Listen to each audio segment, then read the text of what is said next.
Never saw a man meet death with finer courage. Don't let her stay in there too long.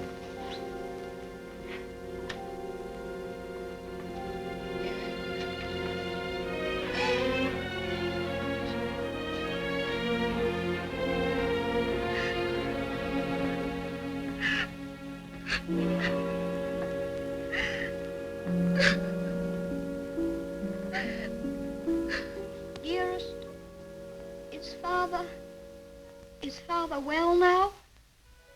Yes, dear. He's well. He's quite well. But we have no one left now but each other. No one at all. My baby.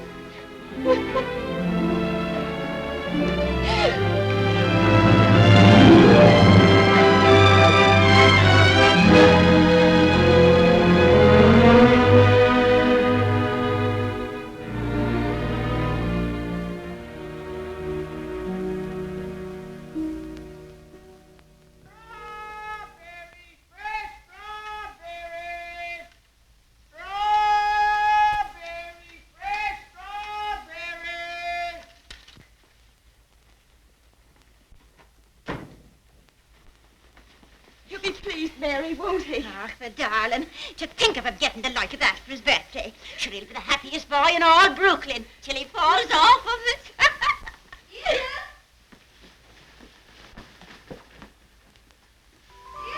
All right, Freddie. Oh, dearest. Look. Mary's brother, Michael, has made it for me. And Mary's given me this book. It's The Adventures of Robin Hood and His Merry Men. Listen. Back varlets. Touch Maid Marian at your peril. However many you be, I defy you all. See, dearest, you're Maid Marian, and I'm Robin Hood. They crowd around you. I'll never leave your side, however many there are. Oh. Now, dearest, you cry out, help me, Robin Hood. Help me, Robin Hood. Help. Varlets, no, I've got... Oh. Help. There. Oh. Isn't that... You like it? Oh, my... Of all the events in my life, this is the most magnificent. Do you really like it, darling? It's what you wanted? It's exactly what I wanted. Oh, I do hope it is. Only you will be careful, won't you, and not let it run away with you or anything. I suppose I'm about the safest bicycle rider in the whole of Brooklyn. Do you mind that now, huh? No? Can I ride it now, dearest? Can I go now? Oh. I can't wait 1 minute. Mr. Hobbs has to see it, and Dick. Can I go now, dearest? At once? Yes, dear, only do be careful. Oh, dear. There we are. Freddie, do be careful of the streetcars. You should get off the sidewalk. Wait a minute. Yes. Goodbye, dear. Goodbye. Oh, be careful, be careful.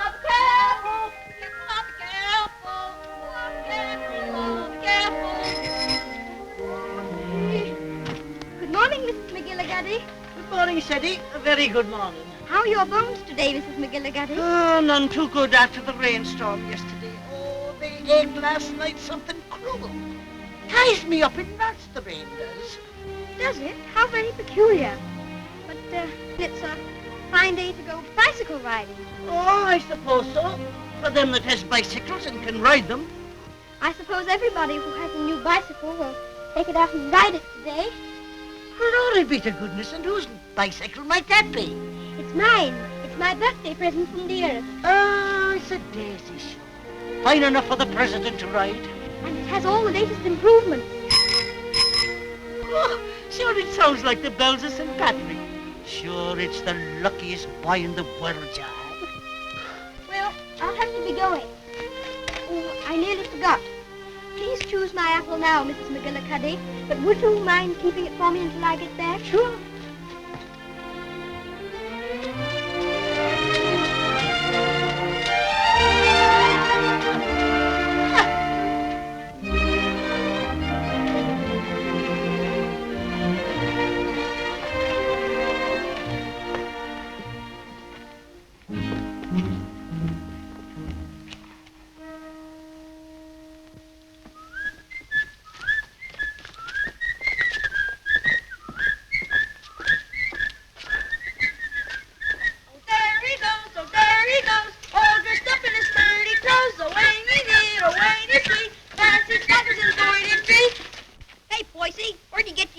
elegant. I'd like to get by, please. Give us a little ride, will you, bub? I'm sorry, no. Oh, scared I'll get it dirty? No, but I'd rather ride it myself.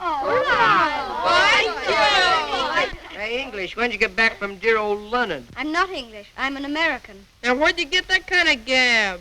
My father was English, if it's any of your affair. Oh, does your mother know you're out? Don't you dare talk about my mother. Mama's pet. Mama's pet. Mama's pet. I think you'd better take your hand off that wheel. Want to make anything out of it? I want to make you get out of the way.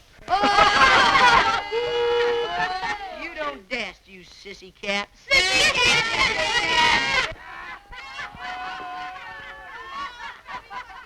Wait a minute, Freddie. Don't let him bluff you. I'll be right there.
Oh, why couldn't that copper leave us alone? We had him licked.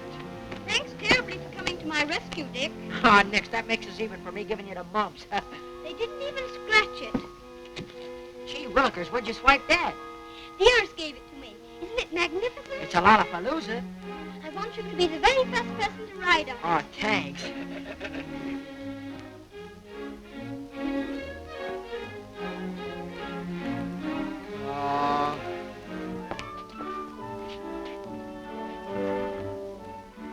Thank you very much for your assistance, Mr. O'Brien. It's a pleasure, Freddie, my lad. Of course, I think we might have won anyway. Sure, and don't I know it? But I had to keep you from committing murder. I tell you what, Dick. I'll just go once around the block, and then you can ride it down to Mr. Hobbs' store. Make it later, 'cause right away I gotta go see my brother Ben off. He's going out west. Who is he? Where? Texas? No, Chicago. Oh, that'll be splendid. Riding Mustangs and shooting bears. There's my brother Ben now. Come on, Dick, I've got to leave. Well, come on down to Mr. Hobbs' store as quickly as you can.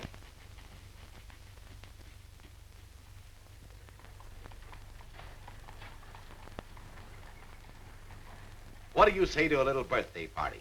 Ginger pop and cookies and some candy. That would be perfect, Mr. Hobbs. Only, Only? well, Dick's coming very soon. And I was thinking, if we could wait.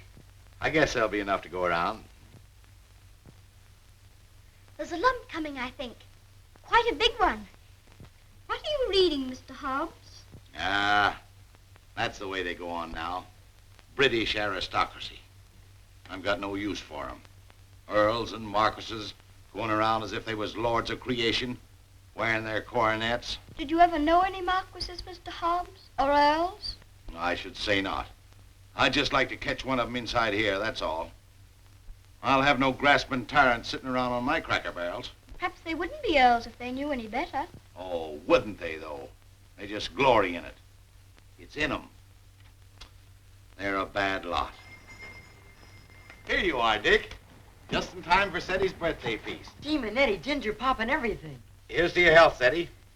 Many happy birthdays. Thank you very much, Mr. Hobbs. Why, Mary. Come on home, darling. The mistress is wanting you. Oh, glory be. Would you look at your face? I'm very sorry, Mr. Hobbs, but I shan't be able to stay for the feast. Is there anything wrong with dearest? Not at all. Sure, there's nothing the matter with her. What's happened, Mary? Now, don't be asking me any questions. Queer, strange things happening to us. If you'll forgive me, Mrs. Errol, you must not disregard the great position to which your son has fallen heir through the death of his uncle, your late husband's brother. But what it amounts to, Mr. Havisham, is that you want to take my boy away from me. Mrs. Errol, you must remember that I'm acting quite impersonally and simply as a lawyer of the Earl of Dorincourt. The Earl of Dorincourt disowned his son and has refused to recognize his grandson until now. Why should I give up my boy? Oh, I'm afraid I've been very stupid, Mrs. Errol. I should have told you. My instructions are that you shall accompany Lord Fauntleroy to England. Oh. However, I must remind you that Lord Dorincourt is not very friendly toward you. He's an old man and has always had very strong prejudices against America and Americans and was bitterly opposed to his son's marriage. He's fixed in his determination not to see you. You live at the lodge, and a suitable income will be provided for you. The only stipulation is that you make no attempt to visit your son at the castle, nor even enter the park gates. There's your sister, Mary. Hello, Bridget. Why, what's the matter? Mrs. Michael, it's worse. We've no money. We can't pay the rent. I don't know what I'm going to do. Now, Bridget, I've more important things to attend to. I wonder what your husband's wishes would have been in this matter. You knew my husband? Yes, I knew Captain Errol well and liked him, as everybody did. He was greatly attached to his old home. Yes, I know. He, above everyone, would have appreciated what this means to your son, the very great advantages he'll have. Yes, you're right. My husband would have wished it. Mr. Havisham, I must ask you to let me tell Freddie about this in my own way and in my own time. He must never know his grandfather dislikes me. If he did, it would make it harder for them to be friends. Very well. Your son will thank you for this when he's a man. I hope his grandfather would love Freddie. He has a very affectionate nature and has always been loved.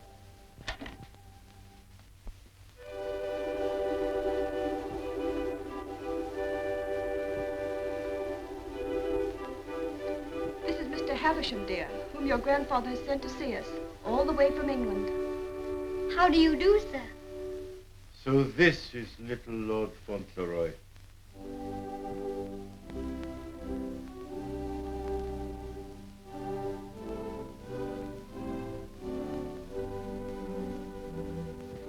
You see, dear, your grandfather has no more children now, and he's very lonely. So he wants us to go and live with him in England.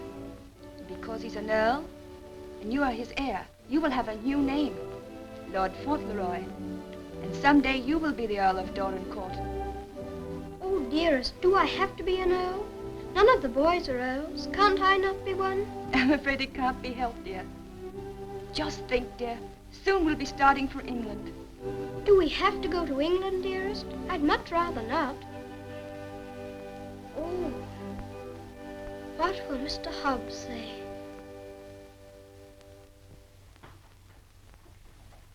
Anything else, ma'am? How much is your table butter? 13 cents a pound, ma'am. 13. Why, the last I bought was only 12.5 cents. That must have been last month. It's 13 today. Oh, indeed. Well, never mind the butter. Heavens and earth, if prices go any higher, we'll all starve to death. Nay. Good day, ma'am. Hello, Sadie. What's the matter? Mr. Hobbs, do you remember what we were talking about yesterday morning? It seems to me we was talking about England. Yes, and earls, don't you remember? Oh, yes. We did touch 'em up a little. That's so. You said you wouldn't have them sitting around on your cracker barrels. So I did. And I meant it, too. Just let 'em try it, that's all. Mr. Hobbs, one is sitting on this barrel now.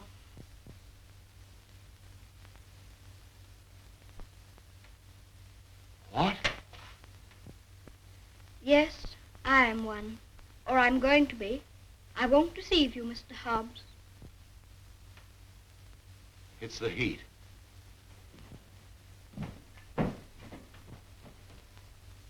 It is a hot day. How do you feel? Got any pain? Thank you, I'm all right. I'm sorry to say it's true, Mr. Hobbs. Mr. Havisham, he's a lawyer, came all the way from England to tell us about it. My grandfather sent him. Who is your grandfather? I couldn't very easily remember it, so I wrote it down. John Arthur Molyneux Errol, Earl of Dorincourt. That's his name, and he lives in a castle. 2 or 3 castles, I think. All his sons have died now. That's why I shall be an earl. Now I'm Lord Fauntleroy. Well, I'll be jiggered. One of us has got a sunstroke. Oh, no, we haven't. We'll have to make the best of it, Mr. Hobbs. What did you say your name was? Cedric Errol, Lord Fauntleroy. Well, I am jiggered. Well, you always did talk more English than American. You think there's no getting out of it? I'm afraid not, Mr. Hobbs. Dearest says that Father would wish me to do it.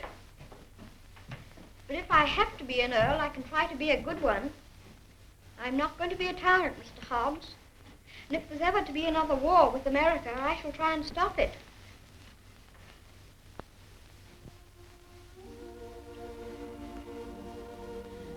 England's a long way off, isn't it? It's across the Atlantic Ocean.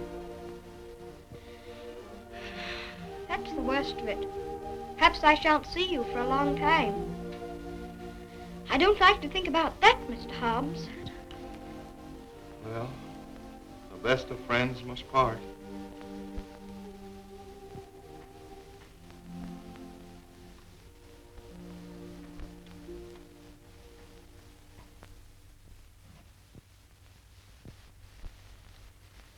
I'm afraid, Mr. Havisham, our American food must seem very strange to you. A little, ma'am.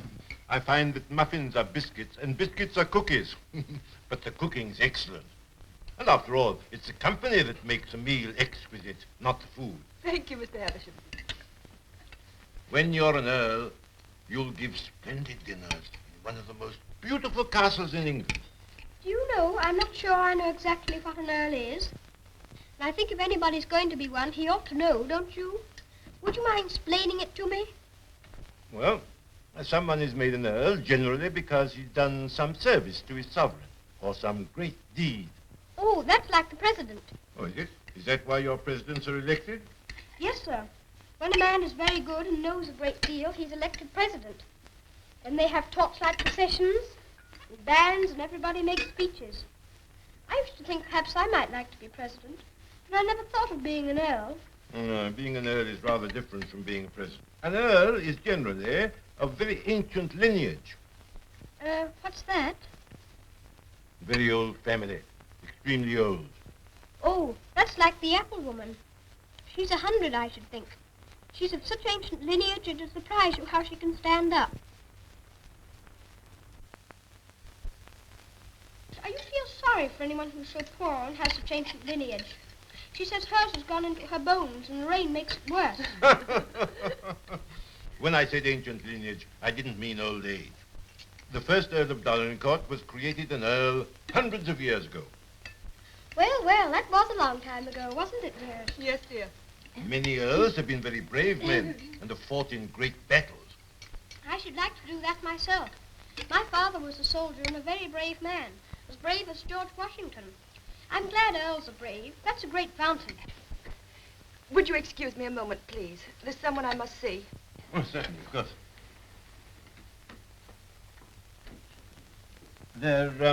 There's another advantage of being an earl.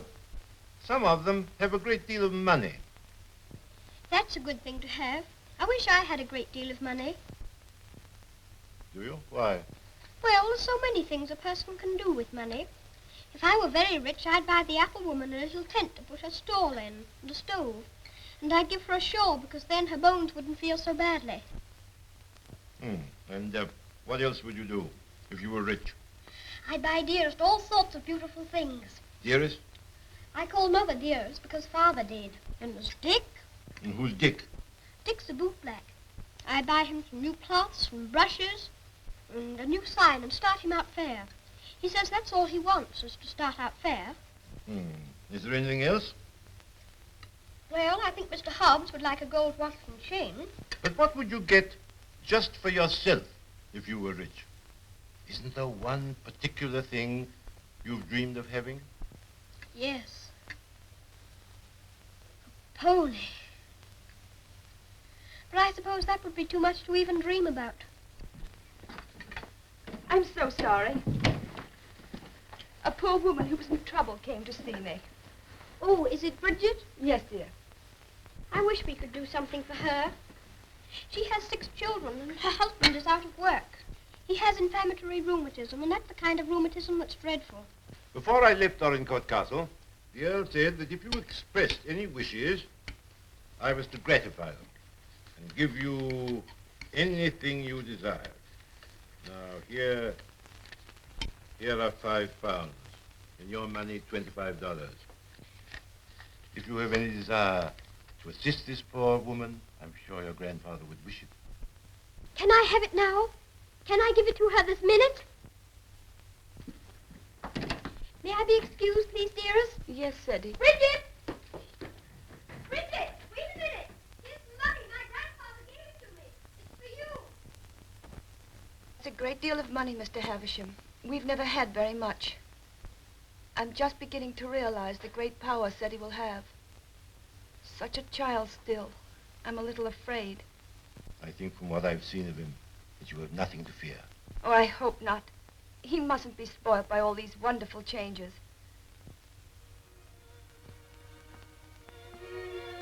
She cried. She said she was crying for joy. I never saw anyone cry for joy before.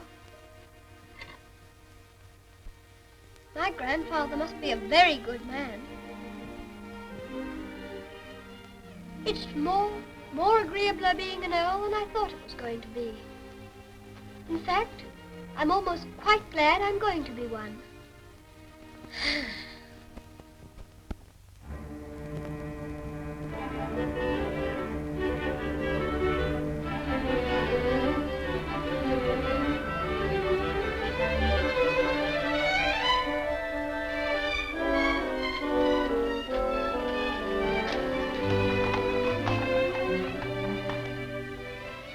We always liked that little house, didn't we, dearest? We always will like it. Yes, darling. Yes.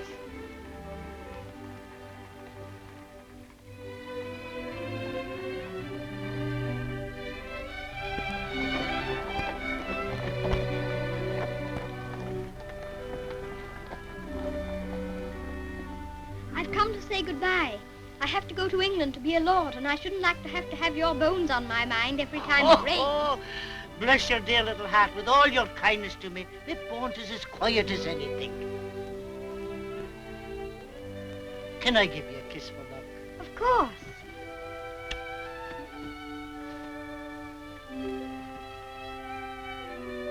Here's an apple to eat on the board.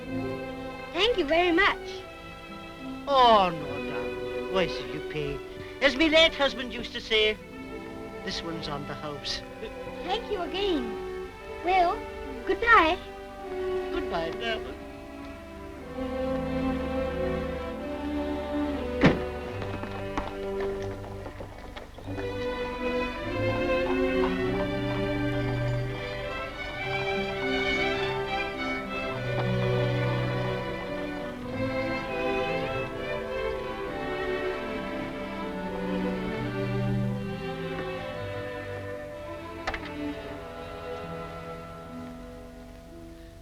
Well,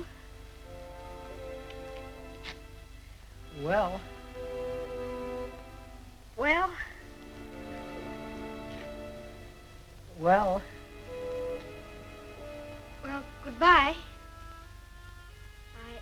I hope trade'll be good. Gee, if trade gets any better, I'll be rolling around in diamonds and pearls. That would be splendid, wouldn't it? I hope you have every sort of luck and happiness. Thanks, same to you, and I hope you think about us sometime when you're way over there, as they say, on foreign soil. I'll think about you all the time. And I'll write to you. And you must write to me.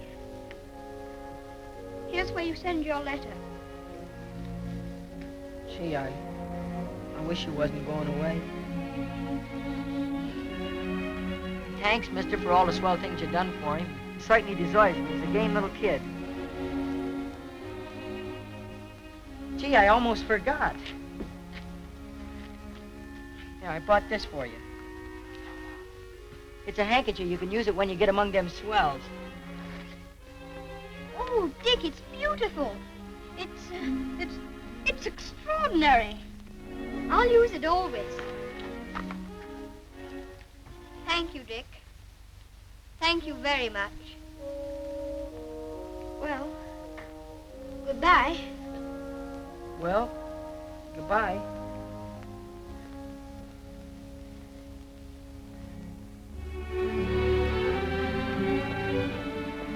Would you mind very much not going in with me? I think this time I'd better be alone. Certainly, I quite understand.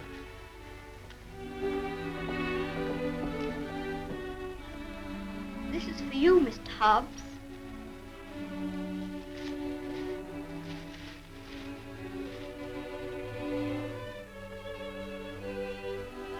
It'll look fine when you're smoking it. Why, Sadie, that's just what I wanted for a long time. This is my real present, Mr. Hobbs.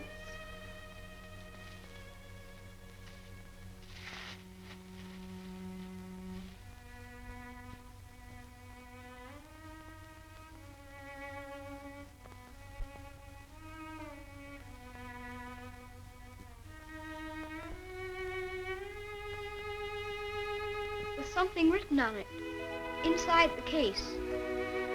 I told the man what to say. You read it.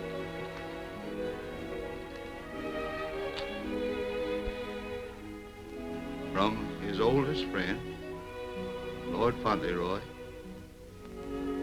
to Mr. Hobbs. When this you see, remember me.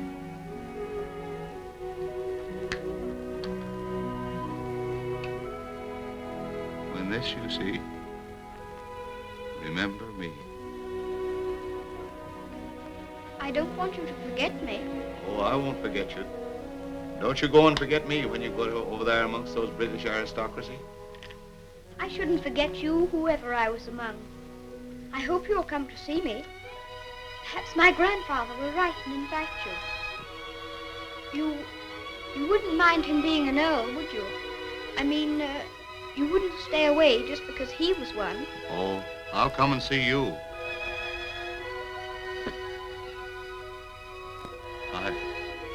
I won't be able to help myself.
Castle, dearest? No, this is Court Lodge, where you're...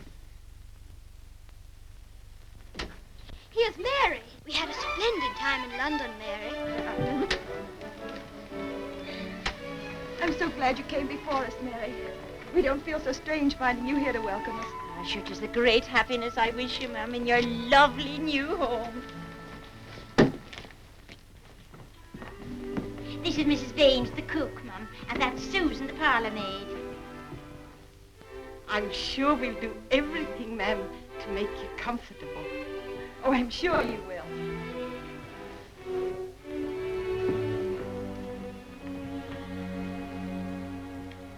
I must say goodbye. The carriage is waiting to take me to the castle. I must tell the Earl of your safe arrival. He needn't go tonight. I'd so like to have him with me my first night here. No, I'm sure Lord Dorincourt won't expect his grandson tonight. Tomorrow will be time enough. I dread so to tell him that we're not going to live together anymore. I'm a coward, I know, putting it off so long, but it's the most difficult, the most cruel thing I've ever had to do.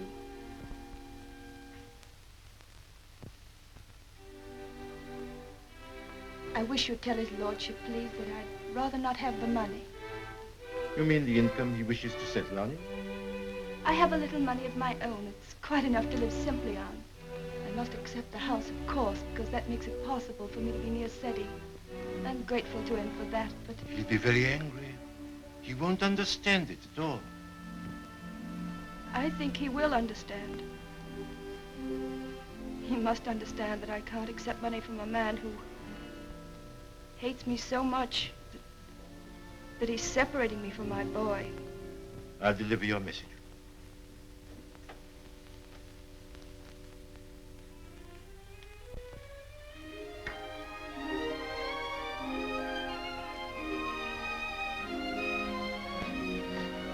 I think it's beautiful here. Don't you, dearest?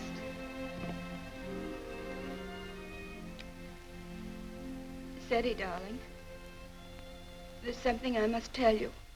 You're not going to understand it, I know. But I want you to believe me, as you always have, when I tell you it's for the best.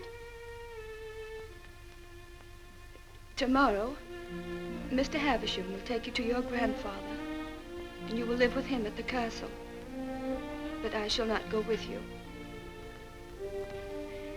This pretty house will be my home, and Mary will be here to look after me. But dearest, you don't mean... You can't mean that we're not going to be together, just as we've always been. Oh, no, I can't. I couldn't. I won't. I won't. Freddie, you must be brave and sensible. If there are some things you can't understand now, you'll understand them later. It's best for you to live there. There are good reasons why it is. You mean you want me to go away from you? Of course not, darling. But now you're growing older, and we must trust, help one another without asking any questions. You know, Freddie, your grandfather loves you, wants you to love him. He's so kind, he wants you to be happy and to make other people happy. But dearest, I can't be happy without you. But you won't be without me all the time. I'm not far from the castle here, and you'll run in and see me every day.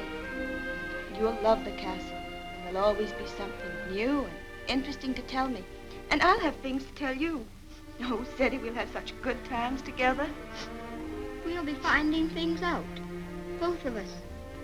We'll be explorers. Yes, like Mr. Stanley and Mr. Livingston. That'll be exciting. And every night, when it grows dark, I'll put a candle in the window to guide you through the jungle, Mr. Stanley.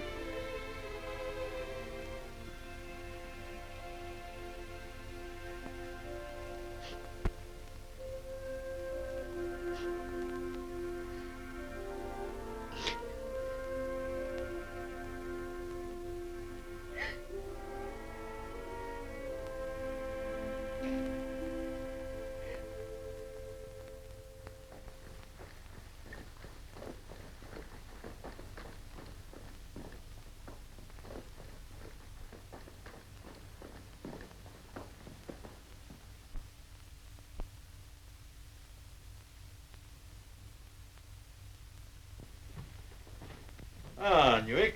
How's his lordship? In a rare mood this evening he is.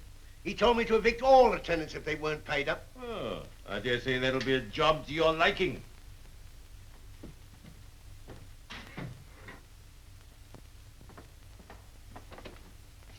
Oh, sir. Ah, Purvis. Glad to see you again. I'm very glad to see you, sir. Oh, idiot! Do what you're told. Bring what's ordered. Gout. Oh, yes, sir. These last few weeks have been the worst I've ever known, sir. I'm surrounded by a lot of incompetent nincompoops. Shut the door, you blockhead! I can't stand him no longer, Mr. Purvis. He's too much for any man. Cursing and swearing and calling people out their names like he does. And it ain't just today, it's every day. Thomas, you brought him the 63 port. He prefers the 51. How was I to know he didn't say? Fetch the other bottle. What business you got drinking port anyway in this condition? I can't feed and house every lazy lout in the parish, and I won't. You and your poor. I've had enough of them. But, my lord. Mr. Mordaunt is with him, sir. I said all I had to say, and now I say good night. Good day, my lord.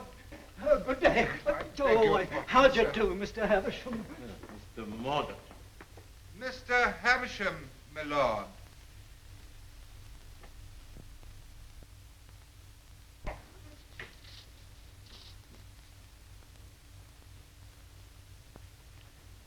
Well, Havisham, Lord? come back, have you? Put that cushion right for me, will you? Hey, careful!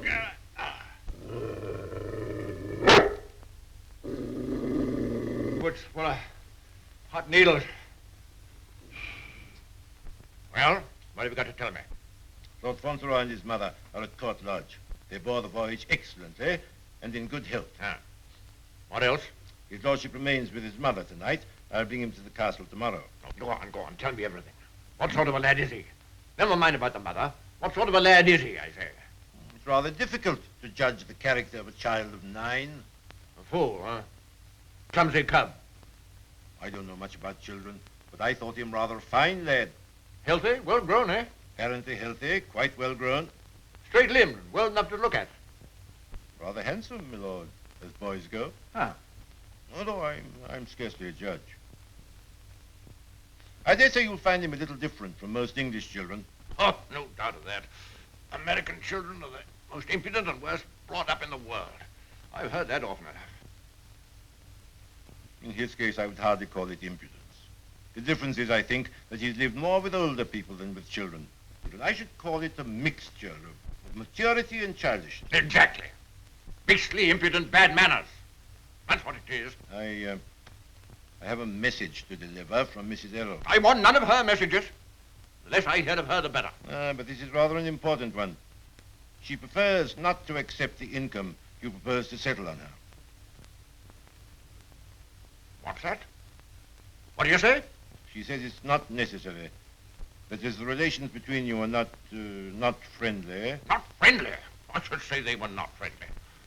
Mercenary, sharp-voiced American.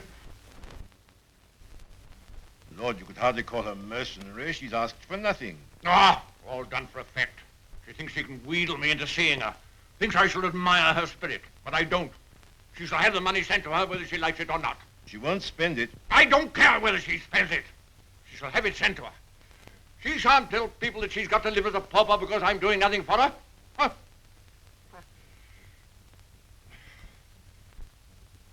I suppose she's poisoning the boy's mind against me, too.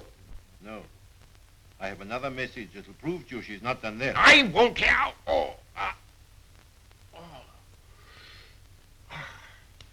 She asks you not to let Lord Fauntleroy hear anything that might lead him to understand that you're separating him from her because of your prejudice against her. She says he wouldn't comprehend it, that it might make him fear you in some measure, or at least cause him to feel less affection for you. She wants there to be no shadow on your first meeting. Come now, Havisham, come now. You don't mean the mother hasn't told him? Not a word, my lord. Nothing has been said to the boy to give him the slightest doubt of your perfection. She's prepared to believe you the most amiable and affectionate of grandparents.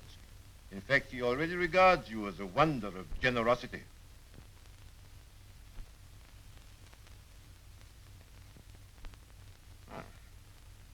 does, eh?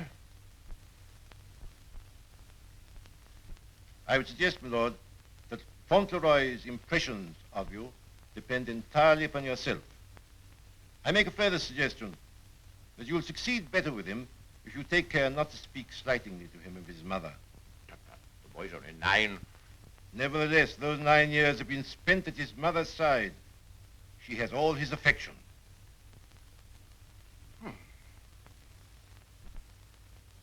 So he thinks me generous, eh?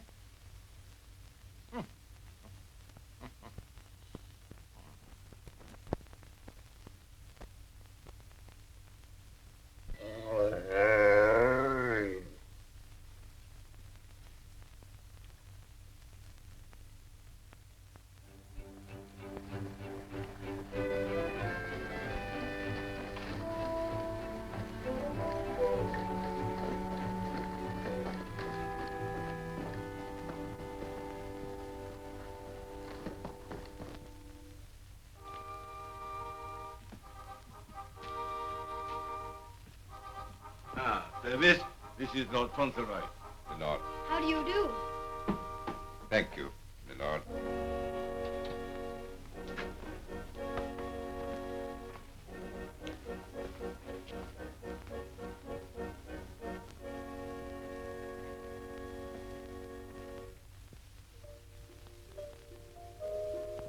My lord.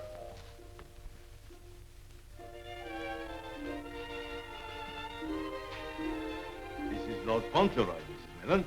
Lord Fauntleroy, this is Mrs. Mellon, the housekeeper. How do you do, ma'am? I shouldn't know his lordship anywhere, sir. He has the captain's face and way. Oh, was it you who sent the cab? I'm ever so much obliged to you, ma'am. How do you do? He's a great day, this, sir. Where's his lordship? In the library, sir. Lord Fauntleroy is to be sent to him alone.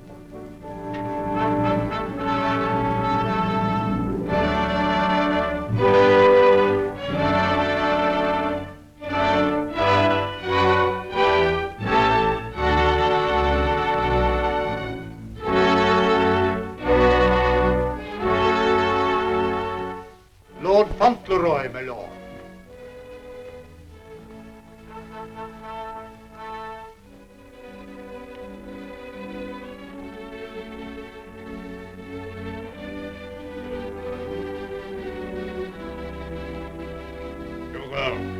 Come back, sir.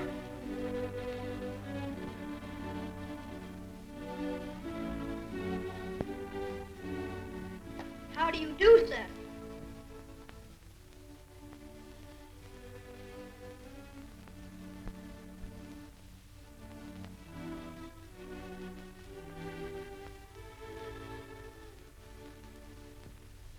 Are you the Earl? I'm your grandson that Mr. Havisham brought. I'm Lord Fauntleroy.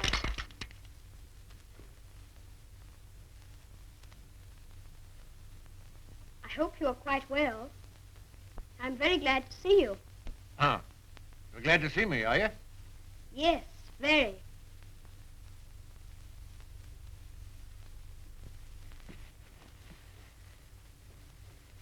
I kept wondering what you would look like if you'd be anything like my father. Oh, and am I? Well, I don't think you are, very. You're disappointed, I suppose. Oh, no. Of course you would enjoy the way your grandfather looked, even if he wasn't like your father. You know how it is yourself about admiring your relations. Eh? I'm not sure that I do.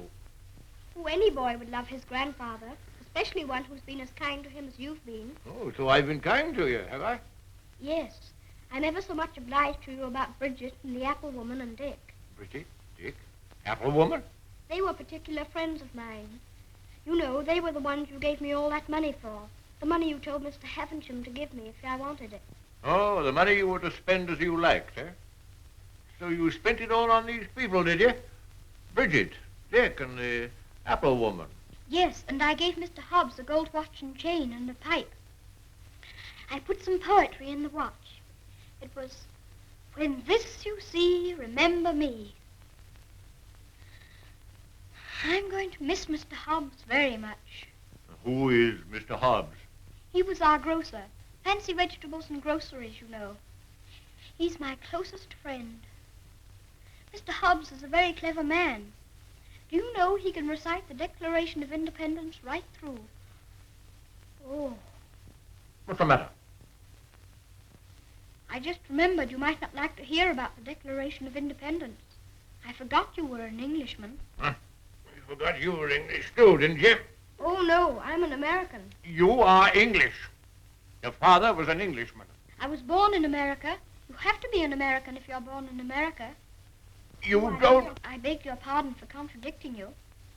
Mr. Hobbs says that if there's ever to be another war, that I should have to be an American. But I promised him that if there were to be another war, I should try to stop it. You would you? Dinner is served, my lord. Now, be careful, man. Be careful. Careful, man, careful. Oh. Would you like me to help you? You can lean on me, you know. Once when Mr. Hobbs hurt his foot with a potato barrel falling on it, he used to lean on me. You think you could do it? I think I could. I'm very strong. I'm 9, you know. You lean on your stick on one side and on me on the other. Well, you may try. Just lean on me. I'll walk very slowly. Don't be afraid of leaning on me. I'm all right, if it isn't a very long way. You see that old fellow in red velvet? He was the 10th Earl of Dorincourt. King George I decorated him for services during the war with Spain and Austria. He was tremendously strong. He could bend a bar of iron between his hands. You get your strength from him. How very interesting. Did you ever try putting your foot in hot water and mustard? Mr. Hobbs used to. Arnica is a very good thing, too, they tell me. Ah, thank you. I'll try it.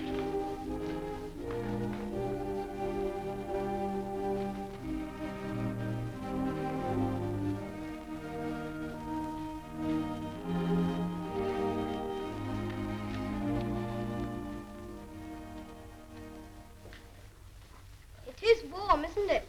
A person can't help getting warm in the summertime. Great heavens! What's that? It's a present from Dick. Isn't it beautiful? When this I see, I shall always remember Dick. Yes, I should think you would. It'd be difficult to forget him. Dick's a professional bootblack. You'd like him. He's so square. Square? Yes. He wouldn't cheat anyone or hit a boy under his thighs. Oh. Very pleased with there. Thank you.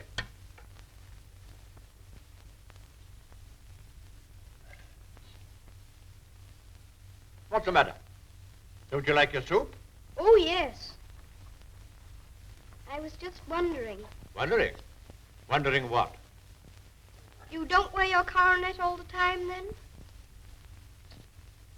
No. It doesn't become me. Mr. Hobbs said you wore it all the time.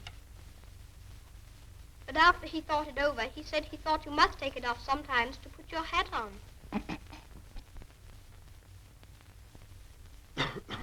Yes, I take it off occasionally.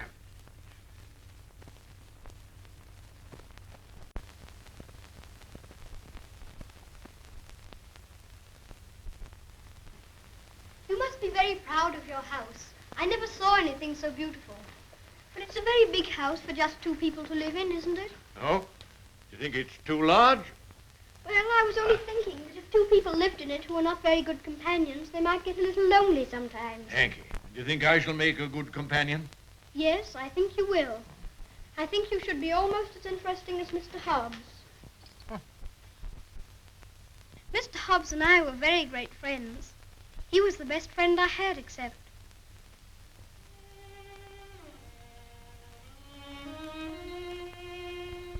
Fauntleroy, what are you thinking of? Oh, was thinking of Dearest. Who is Dearest? She is my mother.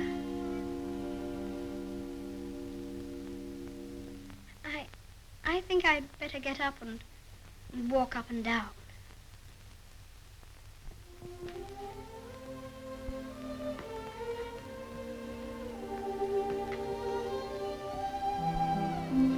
He's a very nice dog. He's my friend. He knows how I feel. How do you feel?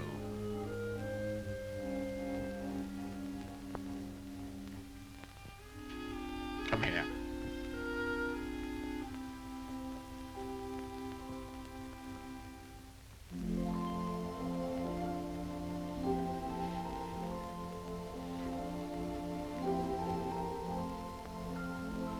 You see, I never was away from my own house before.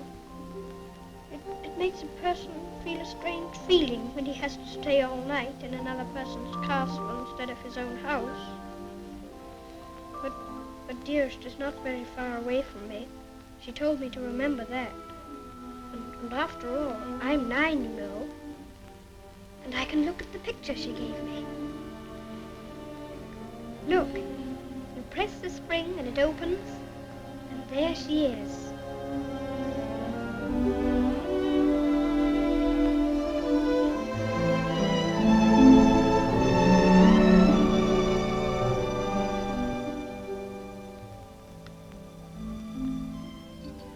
I suppose you think you're very fond of her. Yes, I do think so, and it's true. Mr. Hobbs and the others were my friends. But Dearest is my close friend. My father left her to me to take care of. When I'm a man, I'm going to work and earn money for her. Oh, what do you think of doing? Well, I did think of going into business with Mr. Hobbs. But I should like to be president. We'll send you to the House of Lords instead. Well, if I couldn't be president, and if that's a good business, I shouldn't mind. The grocery business is dull sometimes. Yes, so's the House of Lords. But it's the business that every Earl of Dorincourt goes into. I shall have to talk to Dearest about it.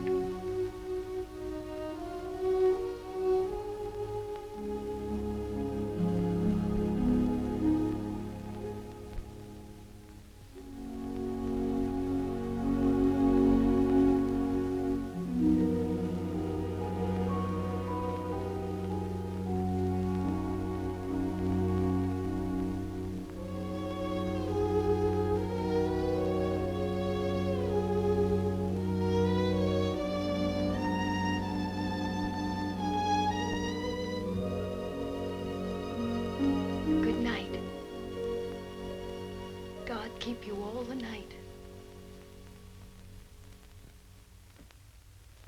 Morning, Thomas. Good morning, sir. His lordship? In the library, sir. And such goings on I never heard in all my life. Would you think it'd be all right for me to see him? Oh, yes, sir. He's expecting you.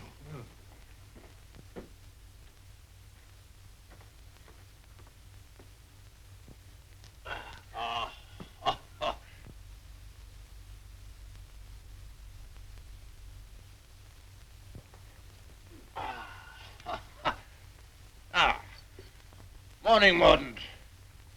Found a new employment, you see. Any good at marbles, Mordaunt? My muscles are a little stiff, my lord, but I'll see what I can do. Oh, pity about that. I'd forgotten about your age.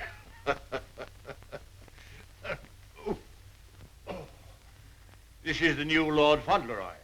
Fauntleroy, this is Mr. Mordaunt, rector of the parish. I'm very glad to make your acquaintance, sir. I'm delighted to make your acquaintance, Lord Fauntleroy. Well, what is it this morning, Mordaunt? Who's in trouble now? It's one of your tenants, my lord. Higgins of Edge Farm. Newick has told him that if he doesn't pay the rent, he must leave the place. He's a bad tenant. Always behind, Newick tells me. He's devoted to his wife and children. If the farm is taken from him, they may literally starve. That's like Michael. Huh? I forgot we had a philanthropist here. Come here. What would you do in this case? Well, if I were very rich, I should let him stay and give him things for his children. Nonsense. You're Lord Fauntleroy. Time you learn to deal with these situations. You can write, can't you? Yes, but not very well. Well, go over to the desk and write Newick his orders.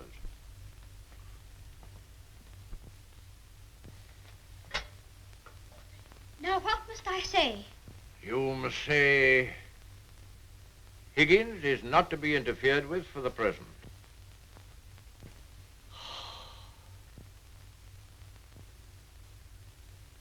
And sign it Fauntleroy.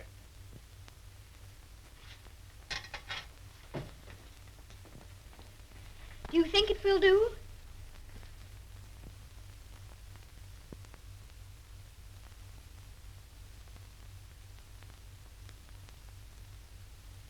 Yes. Higgins will find it entirely satisfactory. Mr. Hobbs always signed his letters that way, and I thought I'd better say please. Is that exactly the right way to spell interfered? Well, it's not exactly the way it's spelled in the dictionary, but... I was afraid of that. Yes, Higgins won't complain of the spelling. I think you must be the best person in the whole world. Don't you, Mr. Mordaunt? I shall write and tell Mr. Hobbs. Oh, what'll you tell him? I shall tell him I think you're the kindest man I ever heard of, and that you're always thinking of other people and making them happy, and that I hope when I grow up I shall be just like you. Just like me. There you are, Mordaunt. Take that with you. I will indeed. This is good news. Thank you, my lord. Oh, don't thank me. Thank Fauntleroy. Thank you. Goodbye, sir. Goodbye.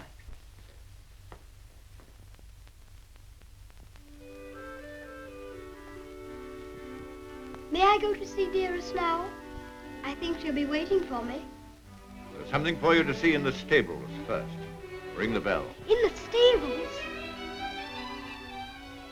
If you please, I'm very much obliged, but I think I'd better see it tomorrow. She'll be expecting me all the time. Very well. We'll order the carriage. And you don't care to see what's in the stables? Oh, I do, I do. Oh, it doesn't matter. It's only a pony. Pony? Whose pony is it? Yours? Mine? Yes. Oh, I never thought I'd have a pony. I never thought that. How glad Dearest will be. You give me everything, don't you? Wouldn't you like to see it? Of course I want to see it. I want to see it so much I can hardly wait. But I'm afraid there isn't time. You must see your mother this afternoon. You can't put it off till tomorrow? Why, she's been thinking about me all the morning. And I've been thinking about her. Oh, you have you? I'll ring the bell.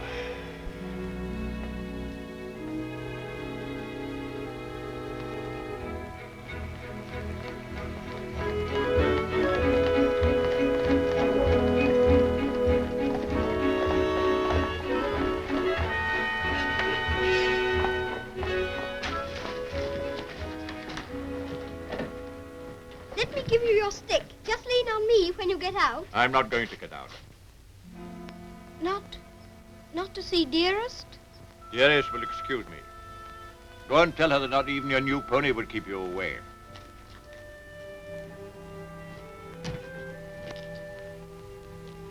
She'll be disappointed. She'll want to see you very much. I'm afraid not. The carriage will call for you as we come back. Drive on, Jeffries.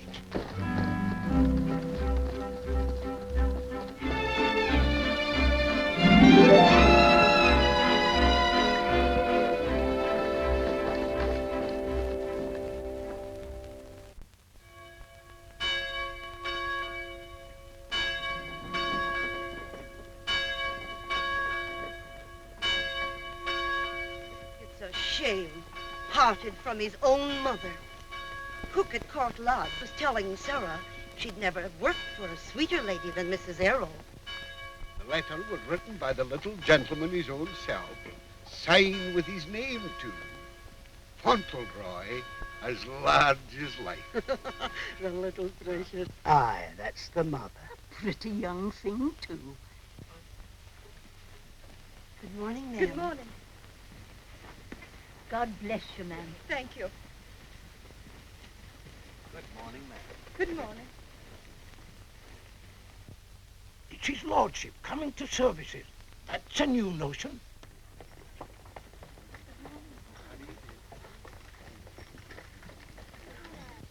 They say even his gout's improving.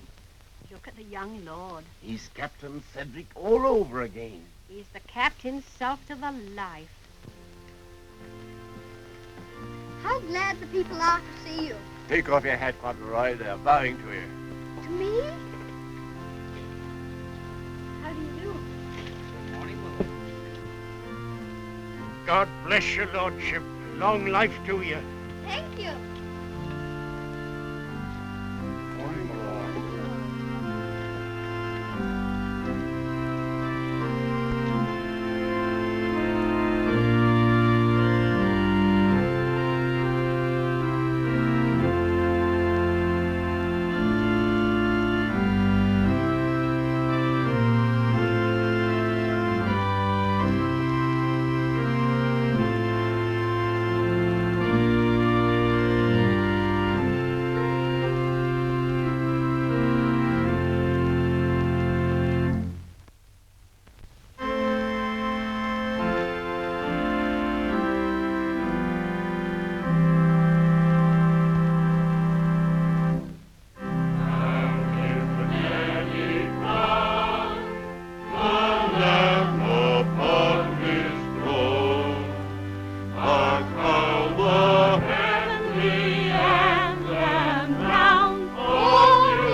Some of your ancestors lived a few hundred years ago. Oh. Perhaps I got my spelling from them. Shepherd King of Israel,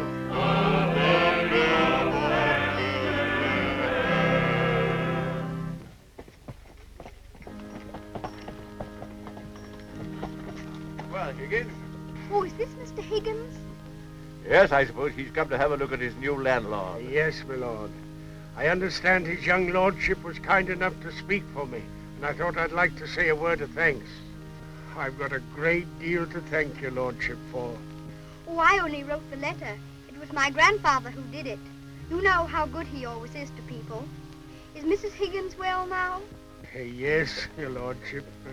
The missus is better since the trouble was took off her mind. My grandfather was very sorry about your children having the scarlet fever. You see, Higgins, you people have all been mistaken about me. Lord Fauntleroy understands me. If you want a little reliable information on the subject of my character, apply to him. Get in the carriage, Fauntleroy.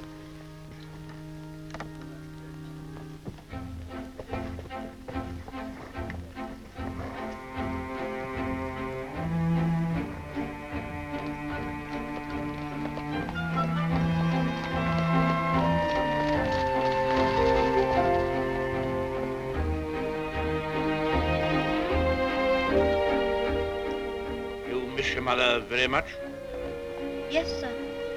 I miss her all the time. You don't miss her, do you? I don't know her. I know, and that's what makes me wonder. She told me not to ask any questions, and I won't, but see her almost every day, don't you? Isn't that enough? We used to see each other all the time. And we could tell each other things without waiting. Well, don't you ever forget about her? No, sir, never. I shouldn't forget about you, you know. If I didn't live with you, I should think about you. All the more.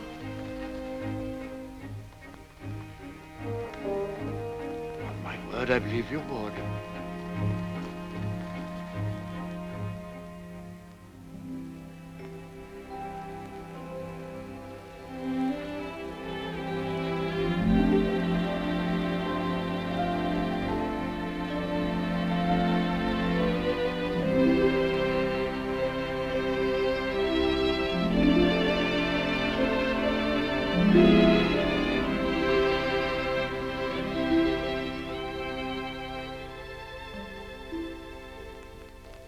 Such a good Earl, he reminds me of you. He is a universal favorite. Well, reminds me of you. Think of that now. He's known this Earl only a little while, and we was lifetime acquaintances. I don't know as I want him to be reminded of me by this Earl. They've been using influence on him, I bet you. You're right. They got twisty ways, those aristocrats. They'd wheedle their little finger around your heart as soon as look at you. All for their own purposes, mind. It's a pity they're making an oil out of him. Yeah. He would have been a shining light in the grocery business. A shining light. Do you know any particulars about that stuff like castles and oils? No, not much. Except they're haughty and mean. Shares a Jim Dandy letter he wrote. Almost as good as seeing him. Only it ain't, of course. Oh, he was a plum daisy of a kid. I bet you sometimes he wishes he was back here. I do. You lonely? Oh, not so bad. Where you living now? Oh, me and two other fellas, we got a room in a lodging house. The other two fellas, they get drunk and fighting, but it's cheap.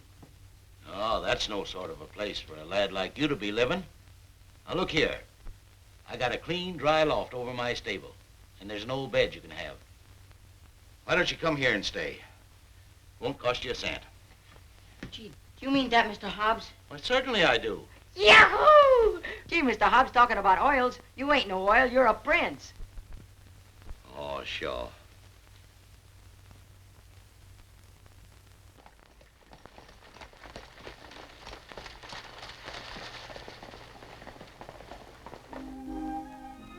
I wonder whether he will have an American accent. My dear, won't it be interesting if he has the Dolincourt eyebrows? When do we see the mother? Shh. I believe she's supposed to be kept in the background.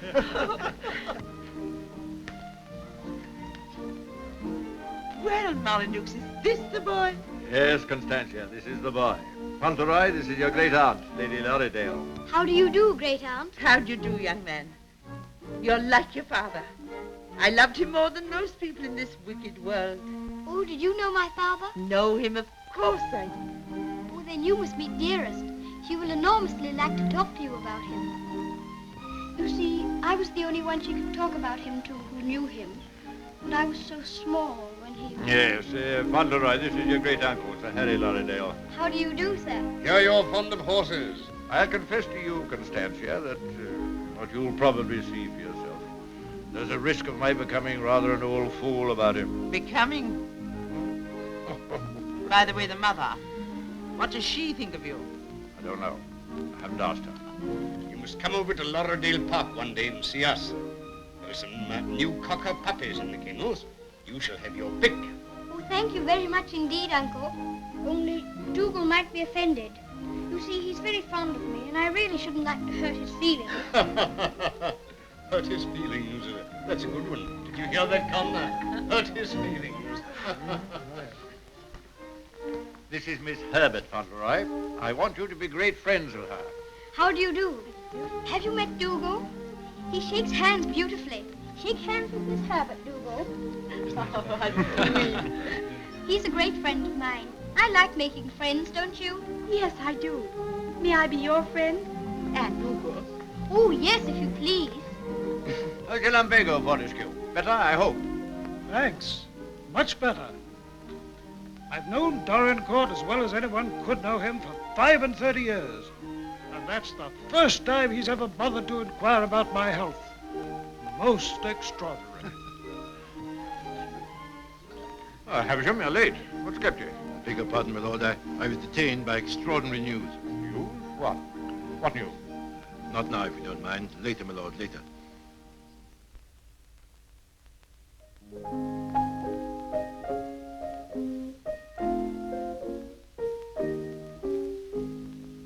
The young May moon is beaming, love. The glowworm's lamp is gleaming, love.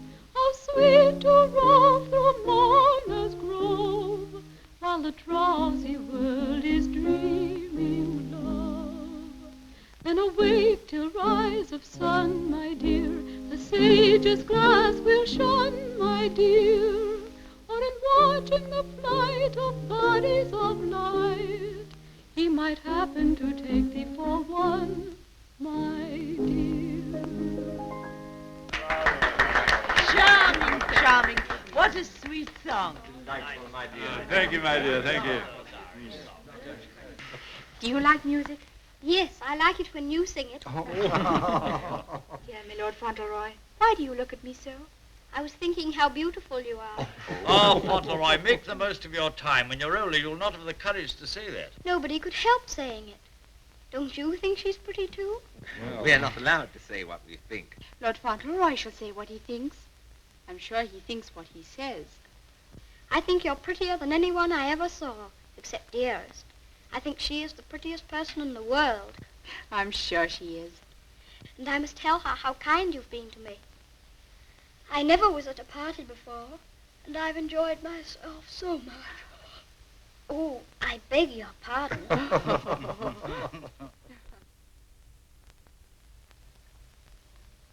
Good night, little Lord Fauntleroy. Sleep well. Thank you very much.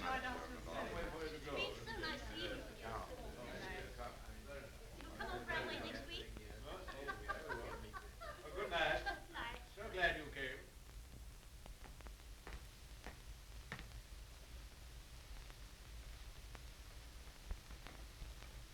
Well, Havisham, what the world's the matter? Something serious must have happened to make you behave like this. What is it?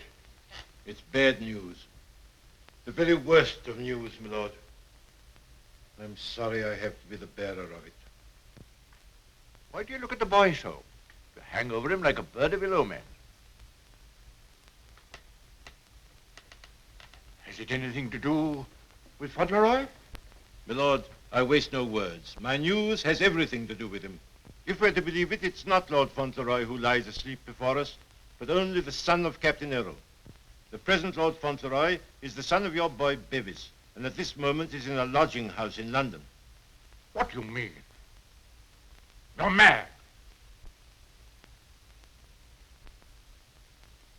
It's a lie. An abominable lie. If it's a lie, it's painfully like the truth. A woman came to my chambers this morning and told me that she married your son Bevis in London 11 years ago. She showed me the marriage certificate. The child was born shortly after Bevis deserted her and was taken by her to America. Oh, the woman's obviously an imposter. It's a trumped-up fraud. I'm afraid not, my lord. I saw the boy's birth certificate. She's, I'm afraid, a very ignorant person. But she's consulted a lawyer who advises her that her son is, of course, Lord Fauntleroy and the rightful heir. She demands that his claim be immediately acknowledged. I'll protest this to the last. I'll disown Bevis's boy. I'll have nothing to do with him or his mother. You can't disown him, my lord. Nothing we can do can keep the eldest son's child from his inheritance.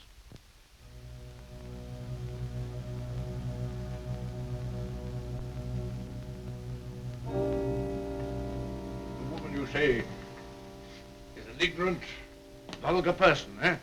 She can hardly spell her own name. She's obviously uneducated and openly mercenary. And I objected to his mother. I suppose it's retribution. If anyone had ever told me I could be fond of a child, wouldn't have believed them. I always detested children. I owe them more than most. But I'm fond of him. Oddly enough, he's fond of me.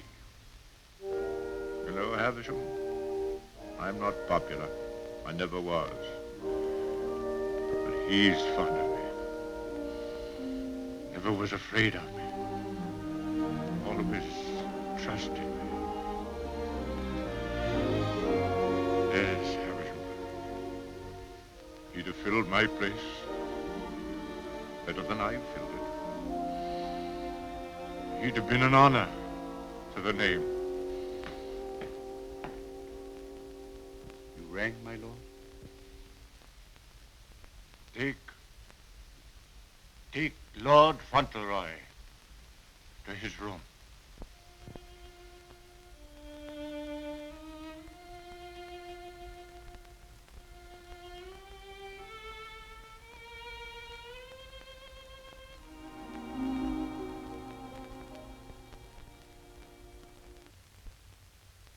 What a pity. The boy's a thoroughbred if ever there was one. I suppose you may say it's a judgment on Molyneux. But that boy, the first human being he ever loved.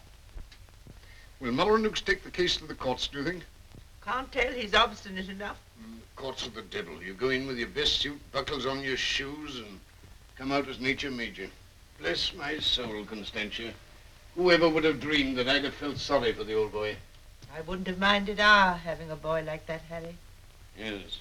Better luck for us, old girl, if we had. Huh? I'll tell you one thing.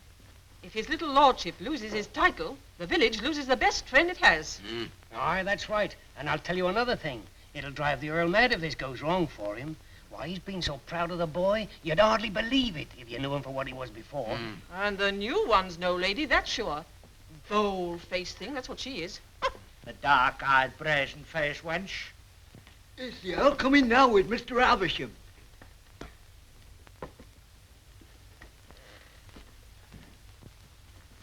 You've someone here calling herself Lady Fauntleroy. I want to see her. Aye, come the ways, my lord. This way, my lord.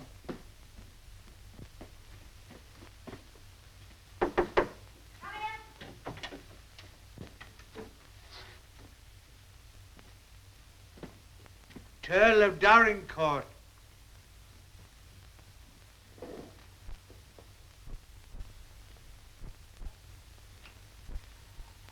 Pleased to meet you, I'm sure, my lord.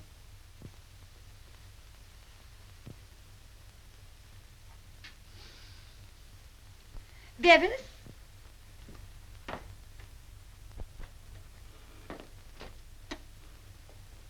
Go shake hands with your grandpa.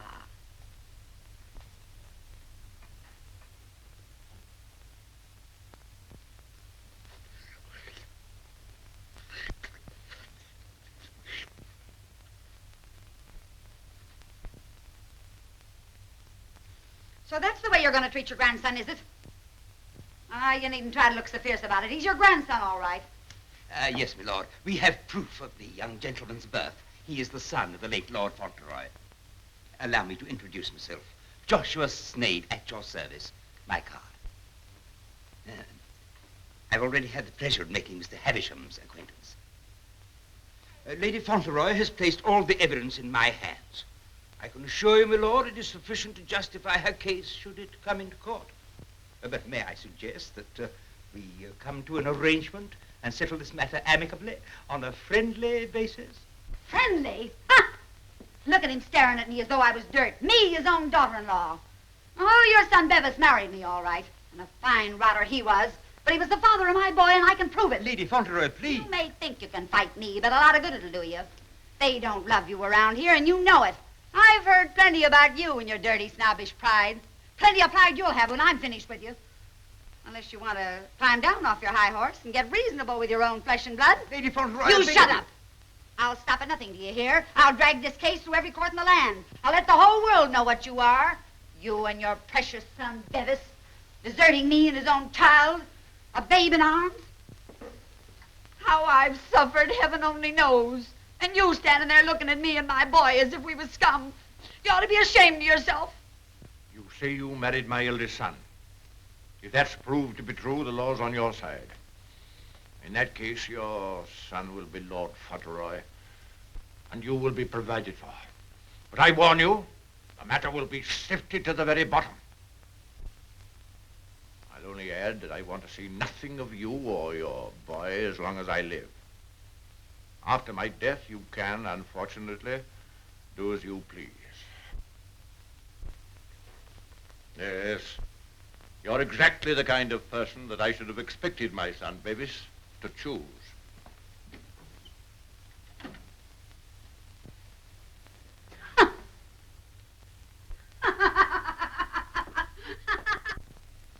I'm afraid, Dorincourt, there can be no two opinions.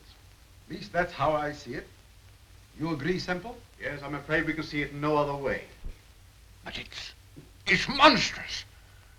That woman and that boy are utterly unfit. Alas, the law can take no cognizance of such things. I sympathize, Dorincourt, more than I can say. Sympathize? What's the use of that? If we take it to the courts, you think there can be only one result? I'm afraid so. The birth certificate, everything we have, point the same way. If you take it to court, you'll have the expense and the notoriety, and only, I fear, one possible result. Perhaps the boy won't turn out so badly as you fear. Perhaps you can do something with him. That boy? That oaf?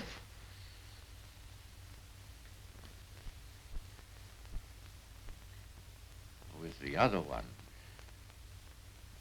Yes. I have no other course but to accept your judgment. Come, Havisham. Thank you, Lord. And you, Mr. Semple.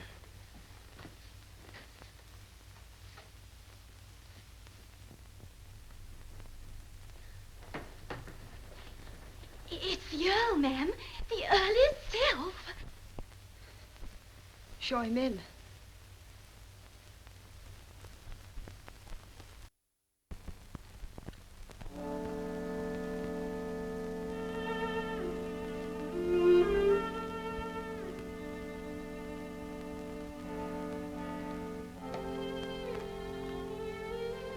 Mrs. Errol, I believe? Yes, I'm Mrs. Errol. I'm Lord Dorincourt. The boy is very like you. People have often said so. I'm glad to think he's like his father, too. Yes, he is. Like my son. Won't you sit down? Thank you.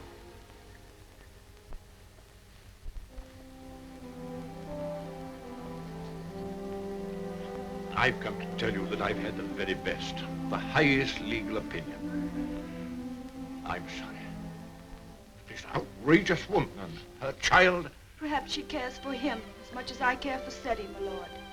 Her son is Lord Fauntleroy. Mine is not. Yes, I'm afraid you're right. Perhaps you would have preferred that Freddie should not be the Earl of Dorincourt. It's a very magnificent thing to be the Earl of Dorincourt, my lord. I know that. But all I care about is that Freddie should be what his father was. Brave, just, and kind, always. A striking contrast to what his grandfather is, eh? I haven't had the pleasure of knowing his grandfather. I know my little boy believes. I know that Freddie loves you. Would he have loved me if you told him why I didn't receive you at the castle? No, honestly, I think not. That's why I didn't wish him to know. Well, there are very few women who wouldn't have told him. Yes, Freddie is fond of me. And I'm fond of him. I can't say that I was ever fond of anyone before. But he pleased me from the first. I'm an old man. I was tired of my life. But he's given me something to live for. More than that. More than that. I'm proud of him. I was satisfied to think that one day he'd be taking my place as head of the family. miserable. Miserable.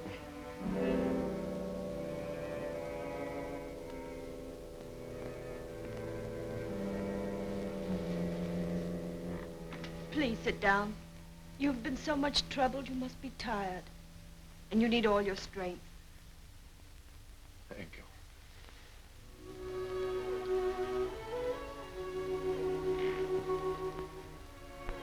Perhaps it's because I'm miserable that I've come to you. I used to hate you. I've been jealous of you. This wretched, disgraceful business has changed all that. After seeing this repulsive woman who... Well, I felt it would be a relief to come to you. I'm an obstinate old fool, I suppose. I know I've treated you badly. But I've come to you because the boy cares for you. And because I care for him.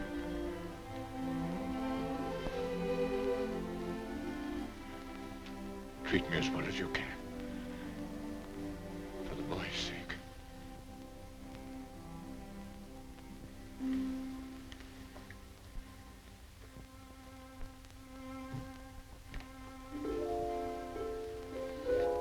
Whatever happens, he shall be provided for. Sadie shall be taken care of now and in the future. Always. Thank you. You like the house? Oh, very much. It's a cheerful room. May I come back again and talk this matter over? As often as you wish.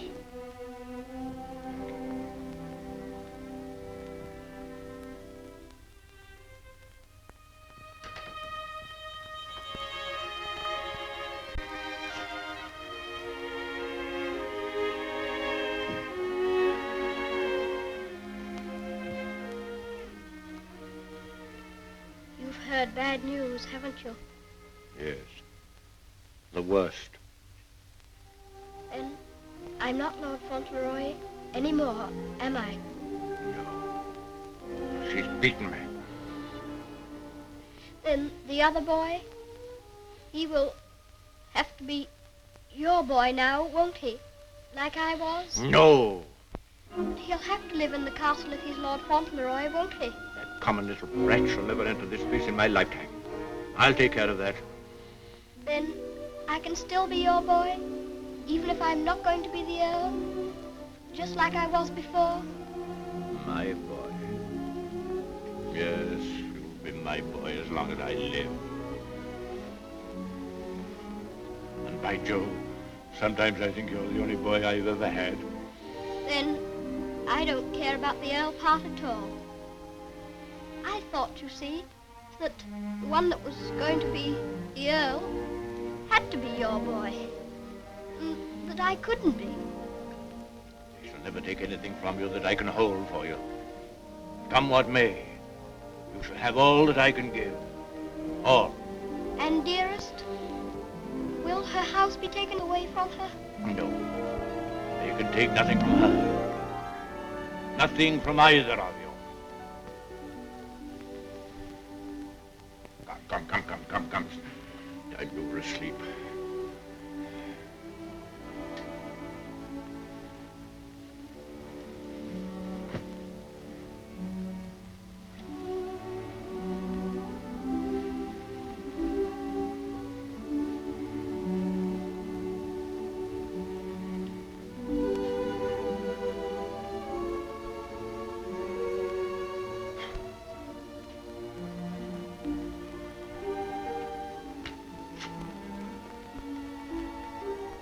Good night, Grandfather.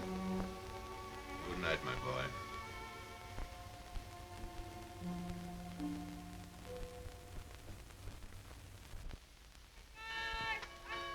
The aged Earl remains secluded in his castle and refuses to have any communication with the rightful heir. Oh, we know that stuff. They've been printing that for the past weeks. Is there anything new about SETI? Yes, here it says, prospects do not look very bright for the false claimant, Cedric Earl of Brooklyn. Well, I'm jiggered. At last they've succeeded in robbing him out of being an earl. I thought you was against oils. So I am. Ain't it just like him? Cheating the poor kid out of his rightful estates. Now what's going to become of him? I know one thing. He done everything in a well for me, and he can always come back here and have half of my shoe shining business. Well, now I'll tell you, Dick. I'd always had it in my mind that said he would come in with me someday. He'd be a shining light in the grocer business. The new Lady Fauntleroy was formerly an actress. She is said to have played in New York and London. Continued on page 5. Here's a picture of her.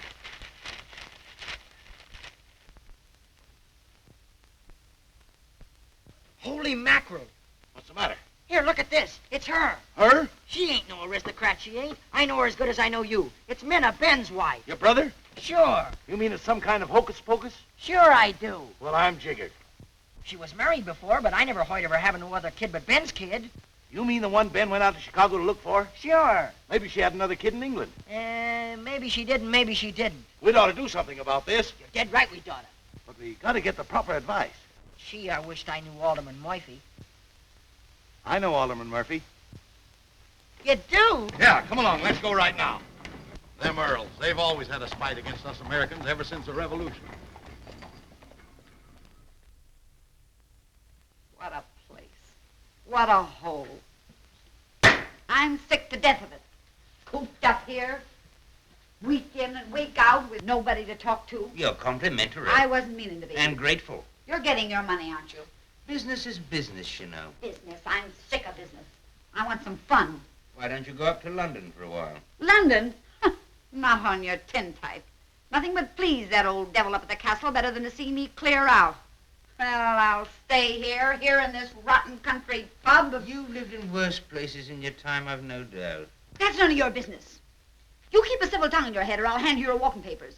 I wouldn't. What do you mean? Just what I said. I wouldn't try anything like that, Minna. I'm Lady Fauntleroy to you. Come in. Why, it's Lord Dorincourt. Why, this is a pleasure, a real pleasure, I'm sure. Won't you take it? Hello, Minna. Why, hello, Dick.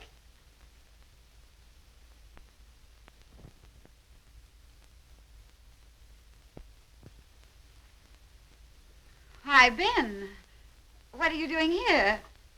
Where have you been all this time? Do you know her? Funny if he didn't, seeing as how he was my second husband. Where's the child? What child? You know what child, our boy Tom. Oh, Ben.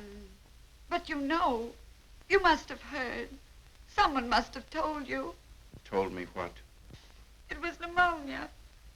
Only 3 days and he was gone. It broke my heart. I meant to write you, but I didn't know where you were. If that's true, who is this boy you've got with you? That's none of your business, Ben Tipton. Can I see him? No, you can't. Tell us, please, why Mr. Tipton should not see your boy. Oh, hello, Uncle Dick. Well, I'll be jiggered. You shut up! You're a dirty pair, you are. Coming all this way to spy on me, trying to do me hurt. I'll have the law on you for the way you're hounding me. You... Silence! Come here, Tom.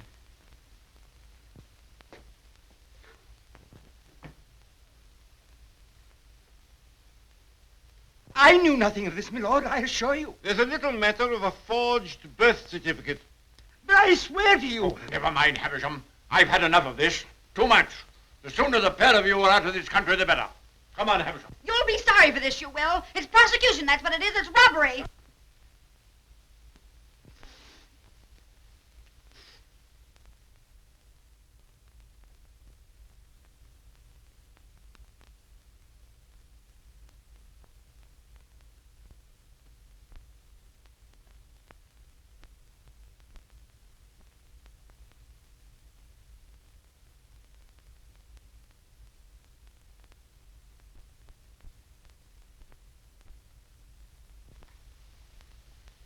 This will be somewhat in the manner of a museum, my lord?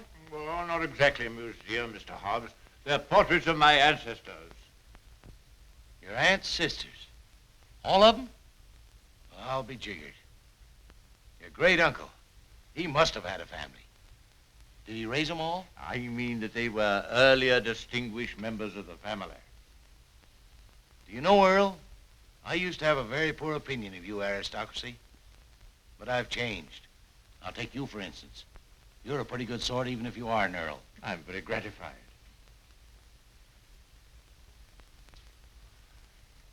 Bit gay, wasn't he?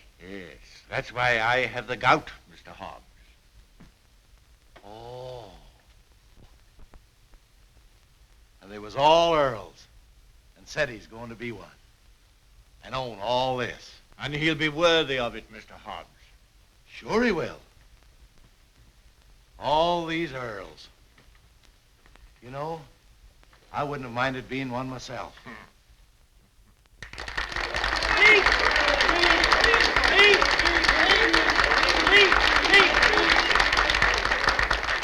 Thank you very much. It's such a lovely day. I always like having birthdays, but never one so much as this because you're all so kind to me. My grandfather wants everybody to be happy and comfortable, and I'll want it too when I'm grown up. I think that's all because I'm not very good at making speeches, but I must say that I'm very much obliged to you for liking my birthday. Ripping little nipper. Ain't he a daisy? I'll bet you boys elect him king someday. I didn't know the little fella could talk so good. Why, he makes a better speech than Alderman Murphy. By Jove. Well, I'll be jiggered. And I've another birthday present for you. Another one besides all the things this morning? Yes, the best of them all. Oh, dearest! Oh, dearest! Oh, dearest, I was wanting you here. I was wanting you here so terribly much. Were you, darling? Fauntleroy, your mother's come to live with us in the castle. To live with us? To live with us for always? Are you sure you really want me? We've always wanted you, but we weren't exactly aware of it. Well, Mr. Hobbs, it's so nice having you here with us. I dread to think of you ever going back to America. Not to live there. Not to live there. America's a good enough country for them that's young and stern, but there's faults in it. There's not an aunt's sister among them, nor an Earl.